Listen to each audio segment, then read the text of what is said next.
లూకా సువార్త 7వ అధ్యాయం. లూకా సువార్త 7వ అధ్యాయము 11వ వాక్యం నుంచి మనం చదువుకున్నాం. వెంటనే ఆయన నాయునను ఒక ఊరికి వెలుచుండగా ఆయన శిష్యులను బహుజన సమూహమును ఆయనతో కూడా వెలుచుండెను. ఆయన ఆ ఊరి గవిని యొద్దకు వచ్చినప్పుడు చనిపోయిన ఒకడు వెలుపులికి మోసుకొని పోబడుచునెను. అతని తల్లికి అతడొక్కడే కుమారుడు, ఆమె విధవరాలు.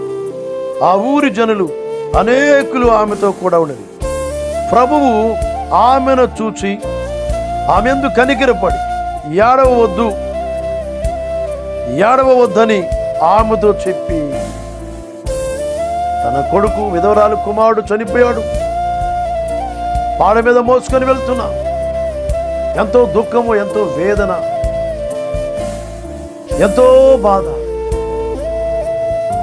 ఆమె కన్నీరు కారుస్తూ ఏడుస్తూ కృంగిపోయిన స్థితిలో ఉంది. తన కొడుకు ఒక కొడుకు చనిపోయాడు. ఆ కొడుకుని చూసుకుంటూ ఏడుస్తూ మోసుకొని వెళ్తున్నారు పాడ మీద. యేసయ్య చూశాడు, ఆమె దగ్గరకు వచ్చి ఆమెతో మాట్లాడుతున్నాడు. ప్రభువు 13వ వచనంలో, లూకా సువార్త 7వ అధ్యాయం 13వ వచనంలో, ప్రభువు ఆమెను చూచి ఆమె యందు కనికరపడి ఏడవవద్దని ఆమెతో చెప్పి దగ్గరకు వచ్చి పాడెను ముట్టగా మోయుచున్న వారు నిలిచిరి. ఆయన అనగా యేసయ్య, చిన్నవాడ లెమ్మని నీతో చెప్పుచున్నాననగా ఆ చనిపోయిన వాడు లేచి కూర్చుండి మాటలాడసాగెను.